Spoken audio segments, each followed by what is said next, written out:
when she sang, she bent a lot of notes. So what you can do when that happens is you can play richer chords. For example, let's say she does something like this. And she's bending notes like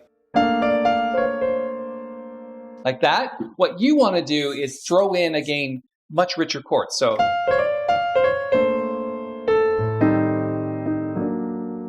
stay away from like triads and things like that because it's just going to clash with the melody. So one more time, she's doing something like this.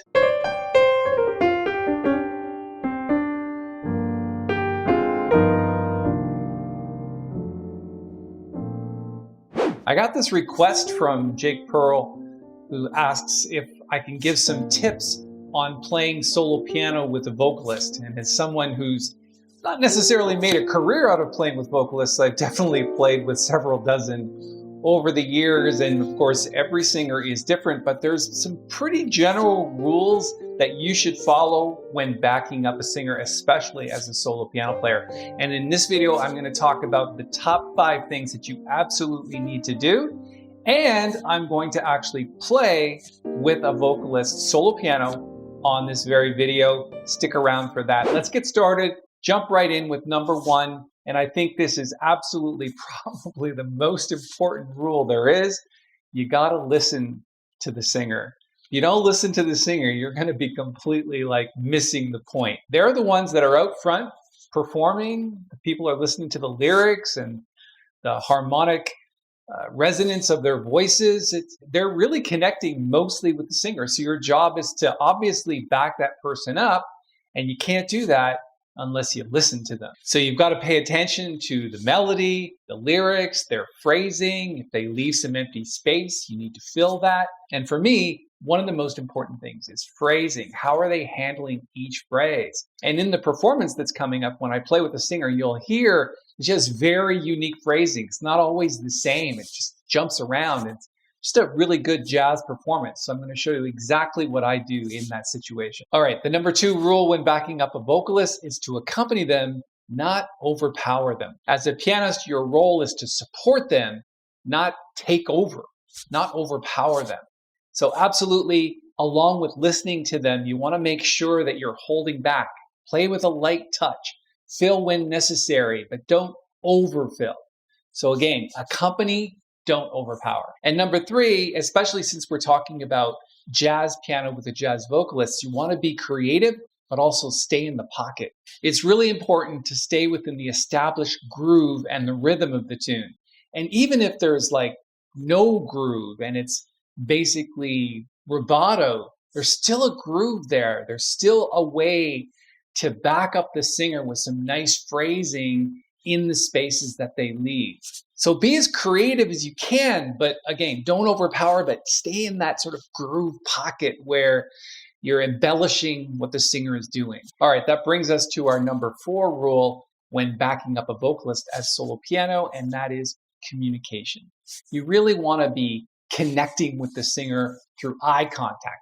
You certainly don't want to be talking because, of course, that's distracting for the audience, but you do want to have that eye communication and gestures and bringing in the tune. You know, you're playing on the piano, but at the same time, you can make motions to the singer, like just give them some cues when they're supposed to come in. They don't often know when they're supposed to come in, especially if you're playing this long, drawn-out intro. And it's important to respond from the cues of each other, especially if there's changes in tempo or style. So again, communication, really important. All right, now that we've finished talking about communication with the vocalist, I'm going to play a performance with no communication whatsoever. Because essentially what I did was I went to YouTube, I searched for songs sung by singers a cappella style so that I can just play behind them. And of course, it's just a recording, so I need to full on listen to exactly what they're doing, play in the spaces, just be super present because there's no eye contact and I can't bring her in. It's just I'm playing around her. So we're going to get to the number 5 rule in just a moment after I play the recording. You want to stick around for that because it's probably technically the most important thing that you need to know when backing up a vocalist. All right, let me play this recording now. Her name is Maya Bensalem and the tune is Summertime. Summertime and the living is easy. Fish are jumping and the cotton grows high.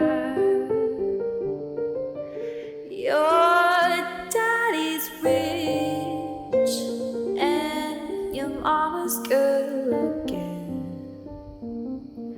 So hush, little baby, please don't cry.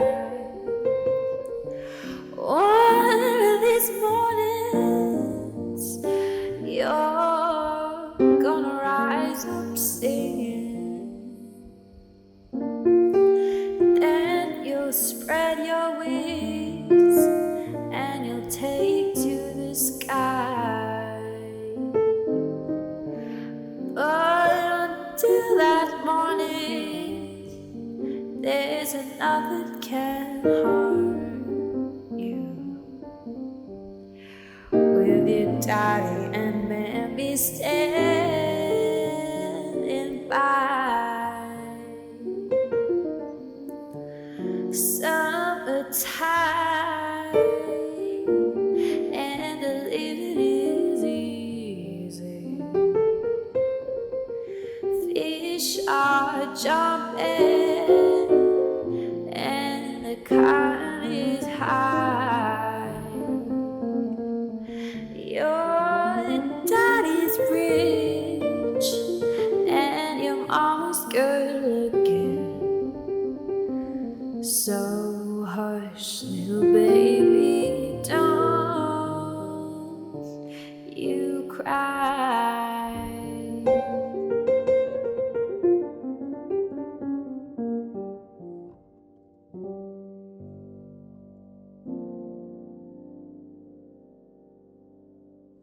All right, there's my performance with Maya. As I mentioned before, there was no eye contact or communication, but I just had to listen to her recording and find places to play.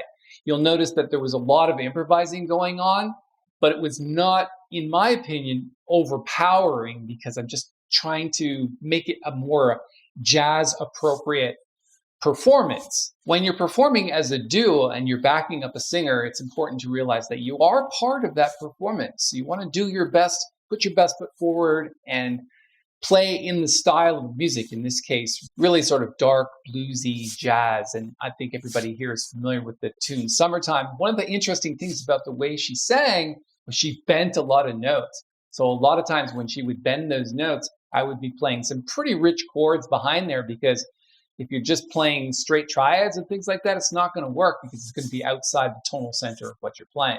And just before we go any further, if you like videos like this one and you want to help the channel, give it a little thumbs up. Reach down, hit that thumbs up button. It really helps the channel when you do that. And if you want to subscribe, all you need to do is hit the little bell when you subscribe, and we'll notify you of all the upcoming videos that we're making. Which brings us to the number 5 rule, which is you've got to know your chords.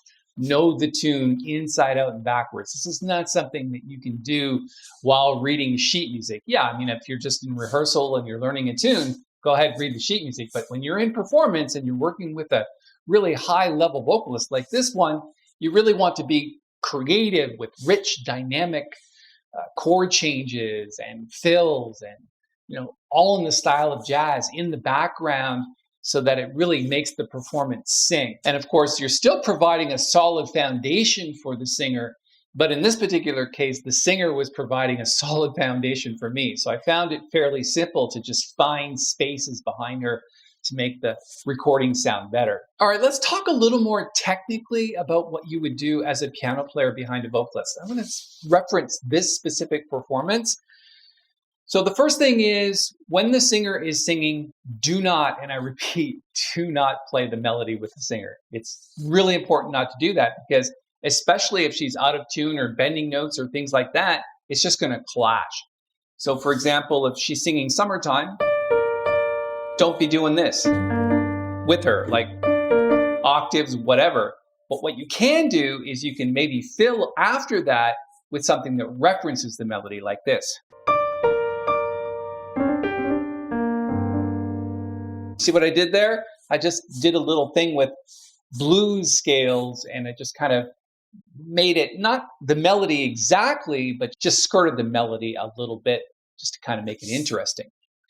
The other thing that's really important, especially in blues like this tune, Summertime, if she's bending notes, which Maya did a lot. For example, in the beginning, she didn't actually sing the melody. The first thing she sang was this. She changed the melody from 5-3-5 of G to 7-5-7, and then bent some notes. You know, she's like, I mean, piano players can't really do that. What we do is we play two notes together, or we do what's called grace notes. Play a couple of grace notes so we got that blues sound.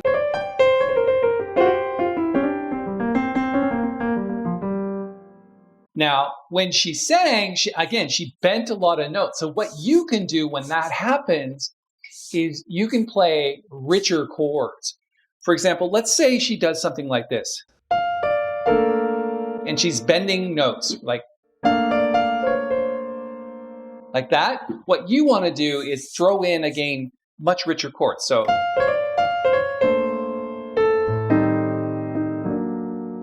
stay away from like triads and things like that because it's just going to clash with the melody. So one more time, she's doing something like this.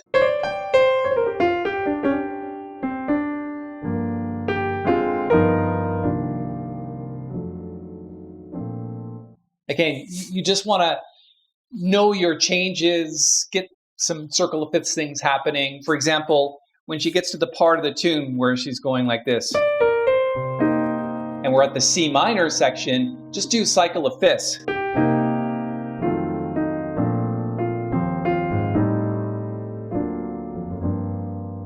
So like,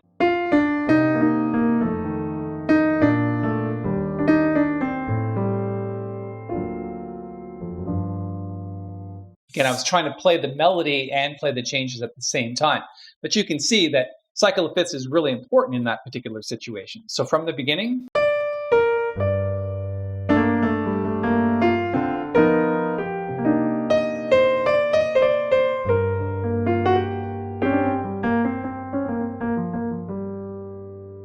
Here's the cycle of fifths.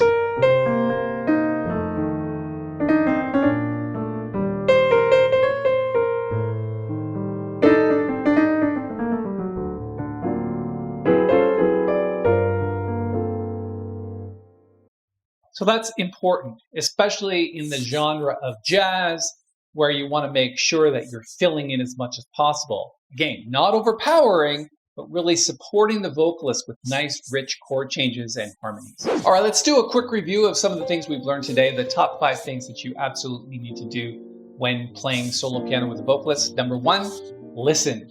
Get your ears wide open and listen to what they're doing. Number 2, accompany. Don't overpower. Number 3, be creative, but stay in the pocket. Number 4, communicate with the vocalist through eye contact and gestures. And number 5, know the tune, know your chords so that you can make some rich harmonies behind what they're doing, some nice fills, just really understanding the genre. Because you don't want to be learning the tune on the stand, especially when playing with a vocalist. You've got to know the tune way better than the singer does. And if you're looking for something else to do and take your piano playing to another level, even when playing with a vocalist, I suggest you get into tritone substitutions. It's really the jazz pianist's secret weapon. I'm going to throw a link up right here to that video. Go check it out now.